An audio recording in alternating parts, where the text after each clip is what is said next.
Hello students, आज हम एक नई चैप्टर को समझने की कोशिश करेंगे जिसका नाम है सोलोमन की समझदारी। क्या नाम है? नाम है चैप्टर का सोलोमन की समझदारी। तो क्या लिखा हुआ है देखो। यरूशलेम सोलोमन को बहुत बुद्धिमान राजा माना जाता था। तो सोलोमन जो कि एक बहुत ही बुद्धिमान राजा थे, उनका पूरा नाम क्या है? यरूशलेम। ठीक है, वो बहुत ही बुद्धिमान राजा थे।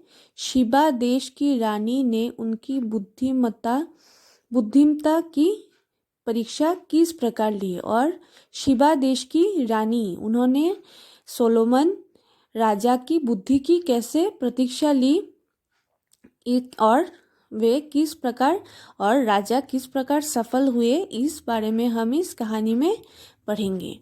तो चलिए हम पढ़ते हैं और समझते हैं। सोलोमन यरूशलेम के राजा थे। वे अपनी बुद्धिमानी के लिए प्रसिद्ध थे। शिबा देश की रानी उनकी बुद्धिमानी को परखना चाहती थी। सोलोमन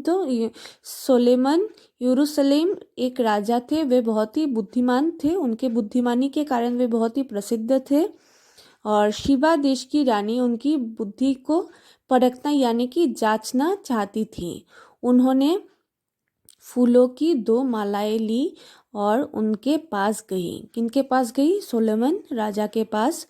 उनमें से एक असली फूलों की माला थी और दूसरी कागज के फूलों की माला थी। तो एक असली माला थी और दूसरा कागज के फूलों की माला थी।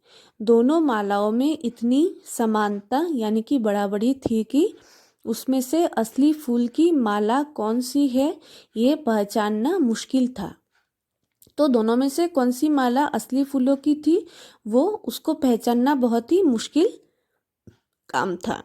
रानी ने दोनों हाथों में एक एक माला पकड़ ली तथा राजा के सामने जाकर खड़ी हो गई और बोली, हे राजन, आप अपने सिंहासन से बिना उठे ये बताइए कि इनमें से असली फूलों की माला कौन सी है।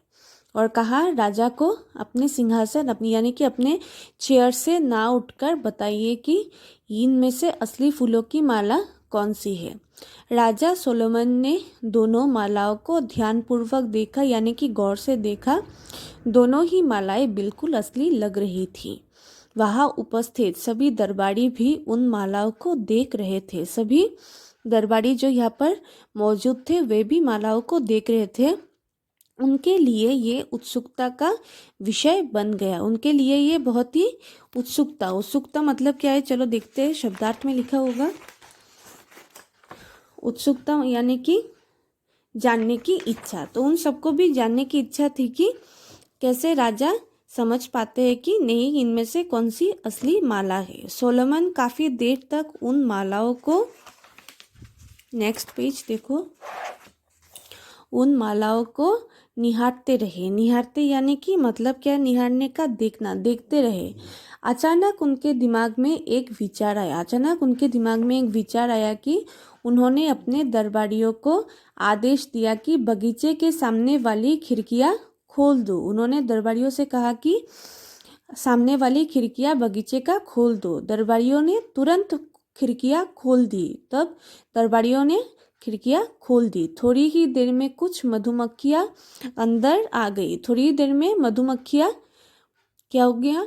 वे सब आ गए अंदर। और रानी के बाएं हाथ में जो माला थी, रानी के बाएं हाथ में जो माला है वहां पर आकर भिनभिनाने लगी।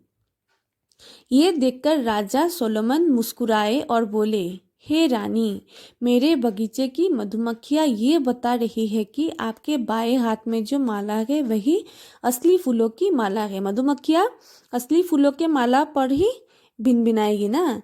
तो वो क्या हो गया? राजा को इससे पता चल गया कि असली फूलों की माला कहाँ पे है? रानी के बाएं हाथ में है।